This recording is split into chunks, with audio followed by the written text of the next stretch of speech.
भगवान श्री कृष्ण के इस संदेश को ध्यान में रखेंगे, जहां वो ये अर्जुन से कहते हैं, योगस्थ कुरु कर्माणि संगम त्यक्त्वा धनंजय सिद्धय सिद्धयो समो भूत्वा समत्वम योग उच्यते।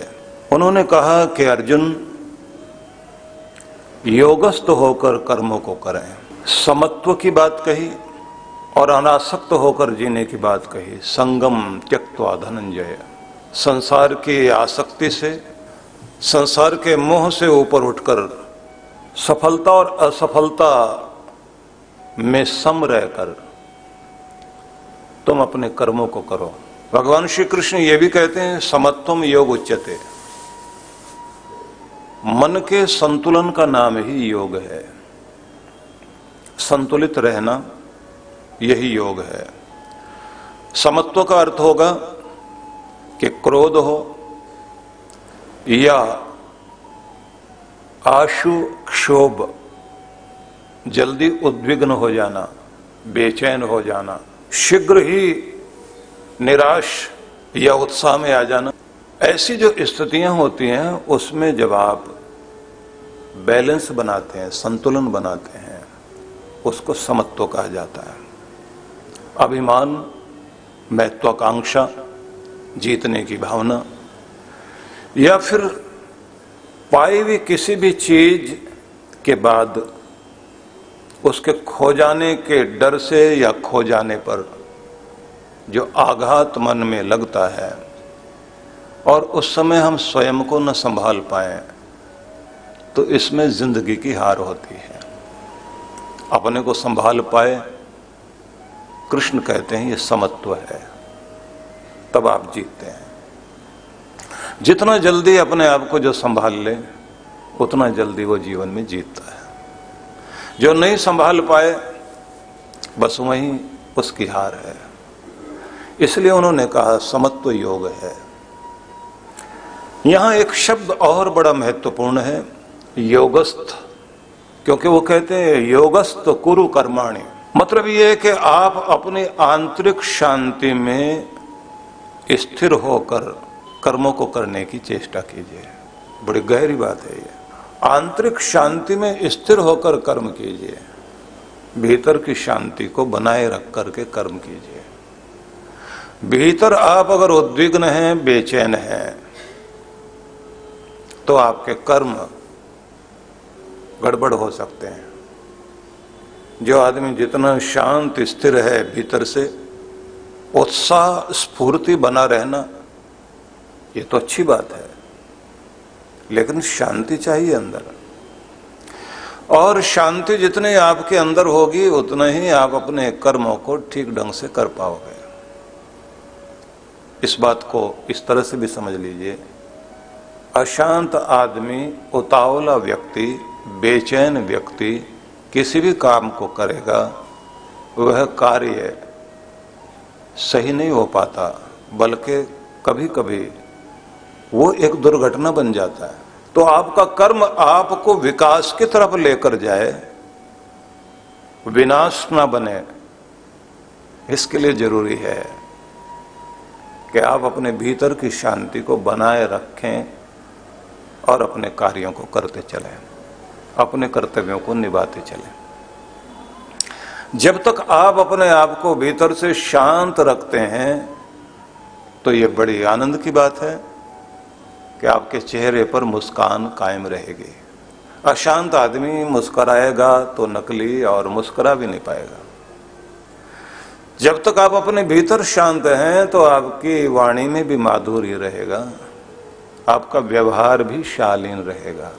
उद्विग्न आदमी, बेचैन व्यक्ति, अशांत व्यक्ति का व्यवहार अशांत ही होता है, क्योंकि आप जो भीतर हैं वही तो आप बाहर दे रहे होते हैं। बाहर वही प्रकट होगा जो आप भीतर हैं। भीतर अगर शांति है तो ये याद रखिए, आपके निर्णयों की, डिसीजन की क्षमता बढ़ जाएगी, अच्छे निर्णय ले पाओगे। भीतर शांत हैं तो आप योजना भी सही बना पाओगे, क्योंकि आपकी सारी योजनाओं में, आपकी प्लानिंग में, आपके भीतर की शांति बहुत आवश्यक है। कृष्ण इसी बात को कहते हैं, योगस्थ कुरु कर्माणि। योगस्थ होकर, योग क्या मतलब जुड़कर। जुड़कर मतलब किससे? परमात्मा से। परमात्मा क्या?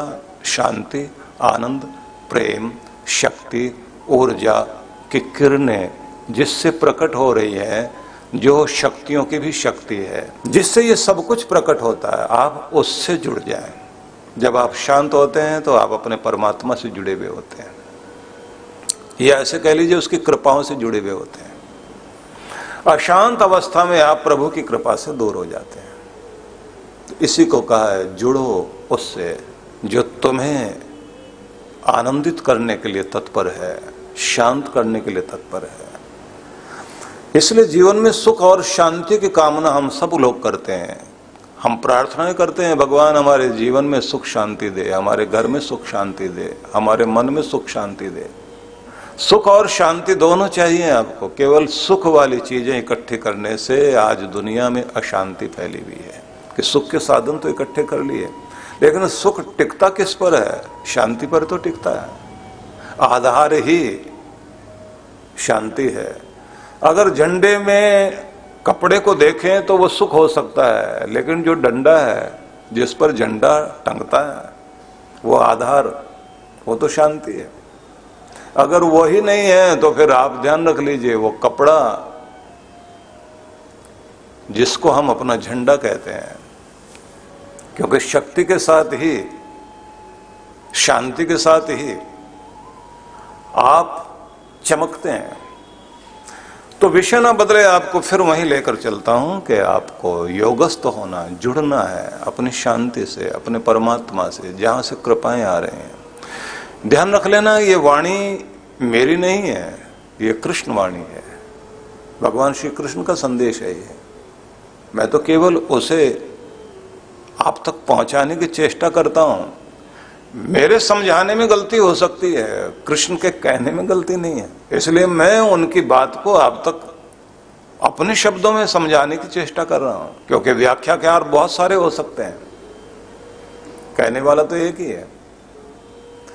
तो उन्होंने जो ये कहा है, योगस्थ कुरु कर्माणि संगम त्यक्त्वा धनंजय, योगस्थ होकर तुम कर्मों को करो। यहां योगस्थ का मतलब यही हो गया कि आप योग युक्त हो जाएं, जुड़कर शांति से, आनंद से, प्रेम से, अपने आपे से या अपने परमात्मा से जुड़ करके, अपने भीतर की शांति से जुड़कर अपने कर्म कीजिए। और अगर दूसरे शब्दों में कहें, जब कोई गलत करता है काम तो लोग क्या कहते हैं? आप अपने आपे में तो हो या होश खो बैठे हो। जब आप अपने आपे में होते हैं, अपने आत्म स्वरूप में होते हैं, तो सावधानी से आप काम करते हैं। जब आप जोश में आ जाएं, गुस्से में आ जाएं, लोग कहते हैं आपा मत खो। ये भारत के शब्द बड़े अद्भुत हैं, सामान्य भाषा के शब्द हैं। आपे में रहो, आपे से बाहर मत जाओ, आप आपे में तो हो। ये आपा क्या है? ये निज रूप है आपका, ये आपका अपना वास्तविक रूप है जिसमें आपको रहना चाहिए। आपका वास्तविक रूप क्या है? शांति, प्रेम, आनंद, संतुलन, धैर्य है। इसमें जब आप होते हैं तो आप ज्यादा खुश होते हैं। कोई भी चीज, नशा आपको अपने आपे में नहीं रहने देता। नशा शराब का हो सकता है, किसी और चीज का हो सकता है, धन का हो सकता है, पद का हो सकता है, प्रतिष्ठा का हो सकता है, रंग रूप का हो सकता है, यौवन का हो सकता है। किसी तरह का भी कोई नशा पागल कर सकता है आपको। आप अपने आपे में नहीं रहोगे। इसलिए अपने आपे में जब आप होते हैं, निज रूप में आप होते हैं, तो आप अपनी शांति में होते हैं, अपने आनंद में होते हैं। अपने निज रूप में रहना सीखिए। जहां आप हैं वहीं आपका परमात्मा है। अपने आपे में पहले आइए, फिर अपने आप अपने प्यारे से जुड़ोगे। अपना प्यारा परमात्मा हर व्यक्ति को जरूरत है। वो सफल भी होना चाहता है, वो शांत भी होना चाहता है, वो सुखी भी होना चाहता है, वो सुरक्षित भी होना चाहता है, वो साधन संपन्न भी होना चाहता है। वो ये भी चाहता है कि मैं शरीर से भले ही चला जाऊं, लेकिन उसके बाद भी मेरा नाम रहना चाहिए। अपने अस्तित्व को दुनिया में अपने बाद तक भी कायम रखना चाहता है। वो चाहता है मेरी निशानियां रहें दुनिया में। कोई अपने बच्चों के रूप में सोचता है ये मेरी फुलवारी है, कोई मकान दुकान के द्वारा सोचता है कि मैं रहूंगा, ये मैं ही तो हूं, ये मेरा नाम है। और इसीलिए लोग छोटे बच्चे को देखकर गाना गा रहे होते हैं, मेरा नाम करेगा रोशन, जग में मेरा राज दुलारा। वो करे ना करे, ऐसा भी कर सकता है, बल्ब जला करके नाम चिपका दे बल्ब के ऊपर। किसी पप्पू ने किया भी है, पिता का नाम बल्ब पर लिखकर बटन दबाया और कहा आपका नाम रोशन कर रहा हूं। अपने नाम की चिंता बड़ी है सबको, पर फिर भी ध्यान रख लीजिए आप अपना अस्तित्व बचाए रखना चाहते हैं। कृष्ण भगवान ने गीता में एक स्थान पर यह भी समझाने की चेष्टा की कि तुम पहले भी थे, तुम आज भी हो, तुम आगे भी रहोगे, बस बीच में शरीर बदलेगा, स्थान बदलेगा, समय बदलेगा, परिस्थितियां बदलेंगी, लेकिन तुम थे, तुम हो, तुम रहोगे। बस ये जो बदलता है ये शरीर है। वासांस जीर्णानि यथा विहाय नवीनानि गृह्णाति नरो पराणि। वस्त्रों की तरह तुम अपने शरीर को बदलोगे, अवस्थाओं की तरह तुम अपने आप को बदलोगे। जैसे तुम्हारा बचपन चला गया, किशोर अवस्था आई, किशोर अवस्था चली गई, युवा अवस्था आ गई, युवा अवस्था चली गई, तुम्हारा वार्धक्य आ गया, वो भी जाएगा। एक आखिरी नींद लेकर फिर तुम जागोगे, फिर लौटोगे। हर कोई जो भी जाता है लौटने के लिए, ये याद रखना, आप फिर लौट कर आओगे, फिर रहेंगे हम इस दुनिया में। शक्लें बदली हुई होंगी, नाम बदले हुए होंगे, स्थान बदले हुए होंगे, लेकिन फिर भी आप पहचानेंगे एक दूसरे को, अपना सा कोई लगता है। कुछ अपने होने के बाद भी अपने नहीं लगेंगे।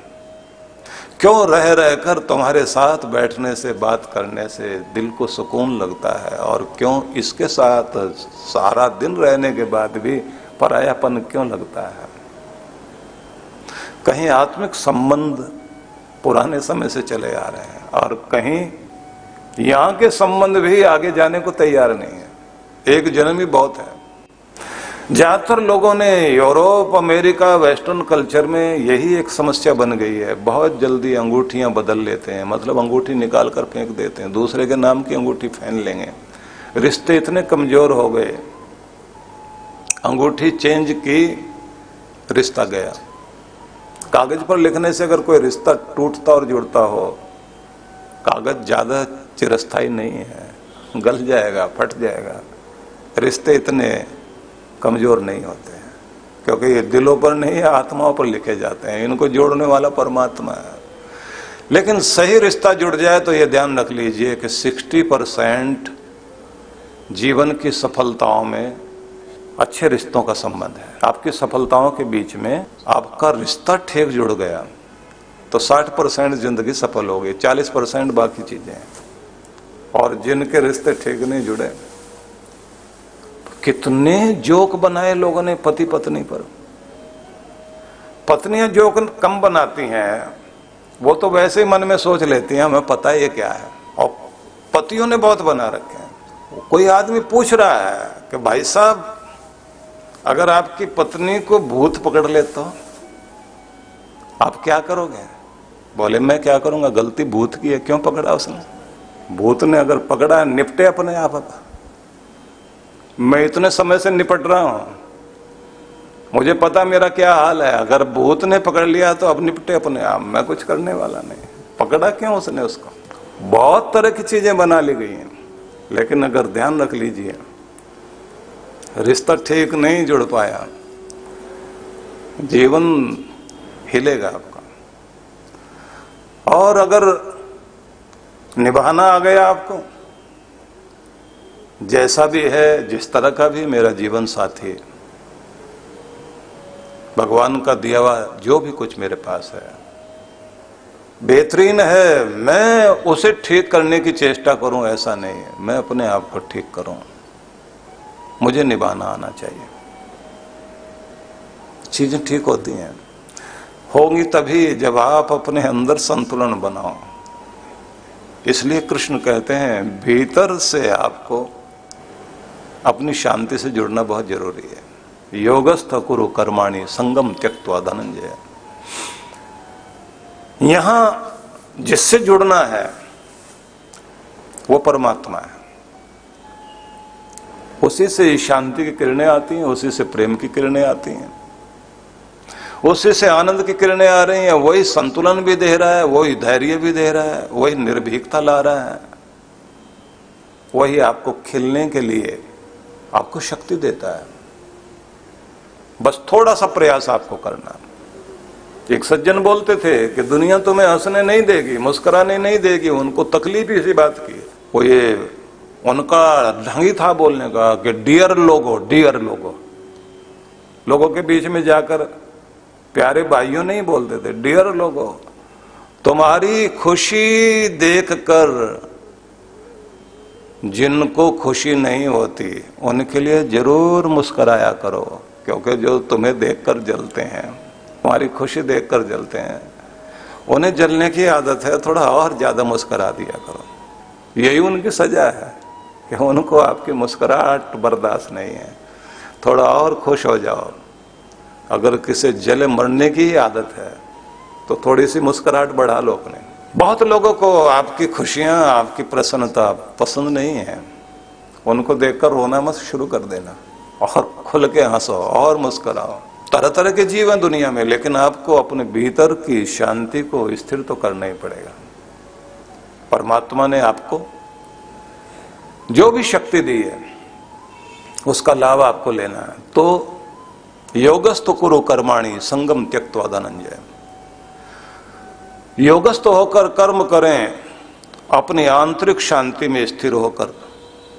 संगम त्यक्त्वा धनंजय, दूसरी बात एक और कह दी गई, आसक्ति का परित्याग करके, मोह का परित्याग करके कर्म को कीजिए। मोह मतलब वो चीज जो तुम्हें बांधती है, बंधन में डालती है, जिससे छोड़ना मुश्किल होता है। कोई भी चीज मोह में डाल सकती है आपको।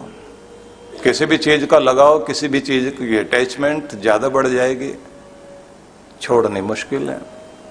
और व्यवस्था ऐसी की है परमात्मा ने, वो देना भी जानता है, वो लेना भी जानता है, वो पकड़ाता भी है, छुड़ाता भी है। उसने संसार को बनाया ही ऐसे, ये संयोग वियोग का संसार है। यहाँ घटनाओं का प्रवाह चलता है, इसी का नाम जगत है। जगत वो है जहां निरंतर घटनाएं घट रही हैं, और सब कुछ आपके अनुसार नहीं चलता इस दुनिया में। आपकी सोची समझी नीतियों के बाद भी, आपकी सोची समझी व्यवस्थाओं के बाद भी इस दुनिया में कुछ वो हो जाता है जो अनचाहा होता है। सारी चीज मनचाही हो ऐसा नहीं है। दुख इसी बात के कारण होता है कि जब हमारा मनचाहा हो जाए तो हम सुखी, और अनचाहा हो जाए तो हम दुखी। लेकिन अनचाहे को जो मनचाहा बनाना सीख जाए, बस वो सुखी। यही जीवन का तरीका है। अनचाहे को मनचाहा बना लीजिए। कुछ चीजें आपको दे दी गई ऐसी जिनको लेकर आपको आनंदित होना है, लेकिन वो हैं दुखी करने के लिए, वो चीजें दुखी करने के लिए हैं। लेकिन तब भी उसमें रहकर आप कैसे आनंदित हो सकते हैं, ये तो आपको सोचना है।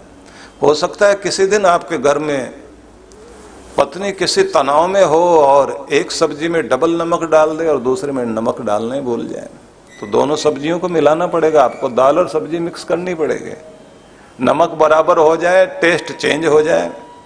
झगड़ा करने से आपका खुद का स्वाद बिगड़ जाएगा। लेकिन उसका मतलब ये नहीं कि आप बताएं नहीं कि आज थोड़ी गड़बड़ हो गई है, आपका ध्यान कहीं और था, लेकिन उस बात का मतलब ये नहीं वो भी एक झगड़े का कारण बन जाए। जब विद्यार्थी से पूछा था ना टीचर ने कि बेटा प्रार्थना किया करो, और साथ में पूछ लिया कोई प्रार्थना करता है घर में? बच्चे ने कहा मेरे पिताजी करते हैं। कौन सी प्रार्थना करते हैं और किस समय करते हैं? बोले जिस समय खाना आता है तो उस समय ऊपर की तरफ देखते हैं, हाथ जोड़ के कहते हैं हे भगवान, फिर वही मूंग की दाल, रोज रोज वही सब। अब वो प्रार्थना जो है वो भगवान से कह रहा है, फिर वही चीज। दुखी होने के लिए तरीके ढूंढ सकता है, वो उसकी प्रार्थना ही पत्नी को दुखी करने के लिए। वो प्रार्थना इसलिए नहीं कर रहा है कि भगवान इसको समझा, इसकी बुद्धि ठीक कर।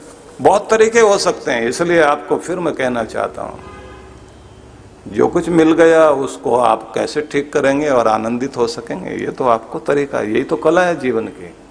जीवन जीने की कलाएं कोई सिखा रहा है उससे नहीं आएगी, ये तो आपको हर दिन सीखनी होती है। और ये एक डर्रे पर चल ही नहीं सकते आप, आपके सामने रोज अलग अलग तरह की परिस्थिति होगी। पूरे ट्रैफिक के बीच में किसी की गाड़ी खराब हो गई, कोई महिला गाड़ी चलाती हुई जा रही थी, गाड़ी खराब हो गई, पीछे भीड़ है। अब लोगों की आदत है पीछे हॉर्न बजाने की, पीछे वाले ने हॉर्न बजाना शुरू किया, उससे पीछे वाले ने भी हॉर्न बजाना शुरू किया। महिला बेचारी उतर करके कार से बोनट खोलती है, कभी कुछ चेक करती है, कभी अंदर की तरफ आती है। पीछे और ज्यादा हॉर्न बजाने वाले, वो पीछे गई पिछली कार में जाके बोली हॉर्न मैं बजाती हूँ, आप मेरी गाड़ी ठीक कर दीजिए, क्योंकि हॉर्न बजाना तो आसान काम है।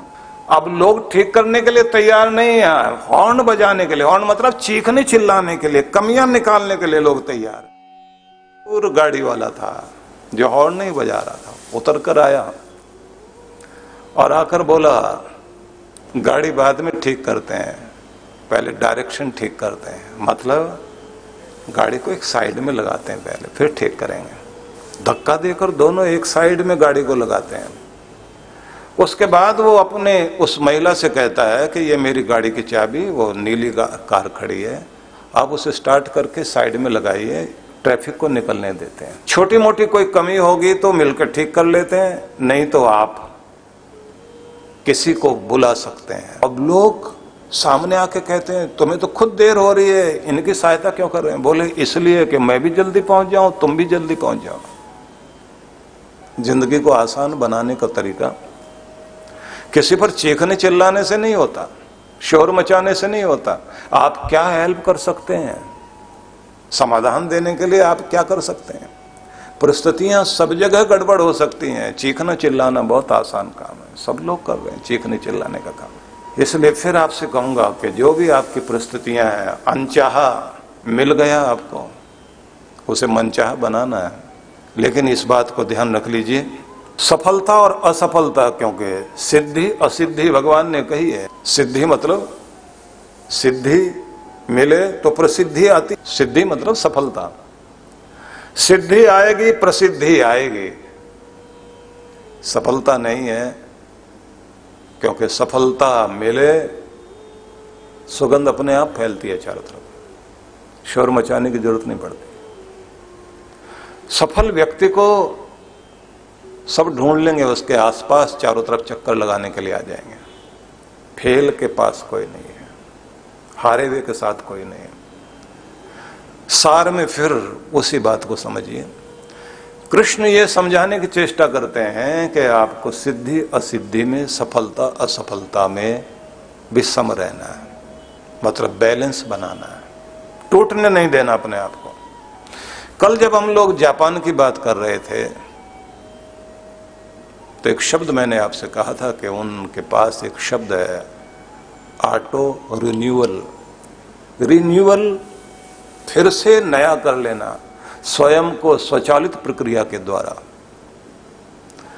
फिर से अपने आप को संभाल लेना। 2 शहर तबाह हुए, उनके 2 प्रसिद्ध मंदिर टूट गए, 2 साल में फिर से बनाकर खड़े किए। अपनी सड़कें बनाने से पहले, उन्होंने भवन बनाने से पहले अपने लोगों का मनोबल ठीक किया। इसलिए वहां इतने सारे भूकंप आते हैं, सबको पता है सायरन बजा उस समय करना क्या है, कोई हड़बड़ाहट नहीं, फिर उठकर चल पड़ेंगे।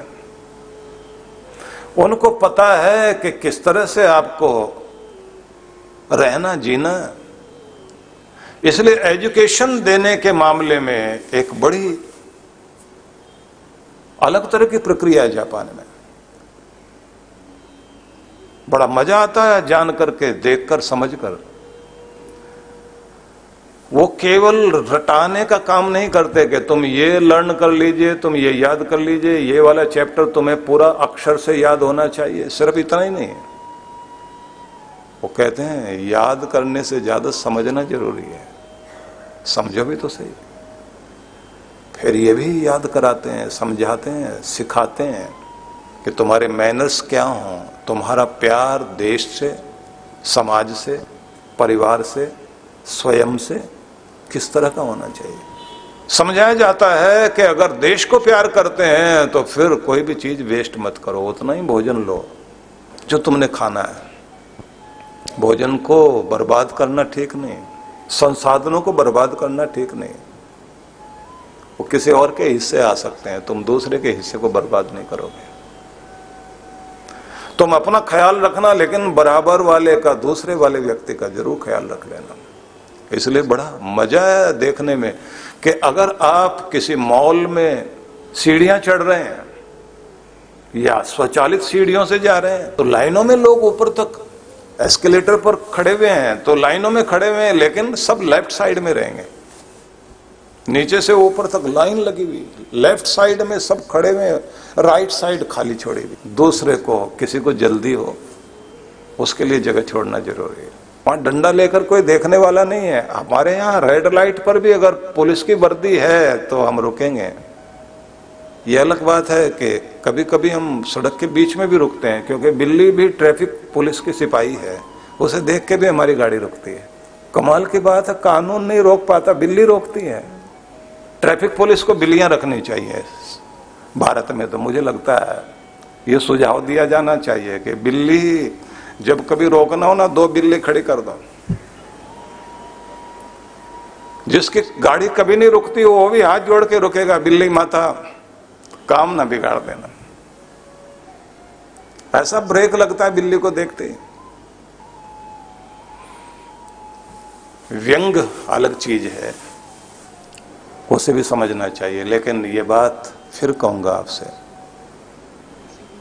कि जापान ने अगर अपने आप को बनाया, यही तो जीवन का वो जीवन शैली है जो आपको आगे ले जाती। दूसरे देशों से बेहतर देश बनने का रास्ता यही तो है। बोर्ड पर क्या नियम आपने लिख दिए, संविधान में क्या बना लिया, जीवन में क्या संविधान आ गया, ये आपको जिताएगा। आपके कागजों पर लिखा हुआ जिताए ना जिताए वो अलग बात हो सकती है। संविधान हमारे मन मस्तिष्क में बैठ जाए और उसको इज्जत दें, हम जीतेंगे। तो कृष्ण भगवान ये भी कहते हैं कि तुम्हारे जीवन में प्रेम तो चाहिए, लेकिन मोह नहीं चाहिए। मोह तुम्हें बांधता है, वो आगे नहीं जाने देगा।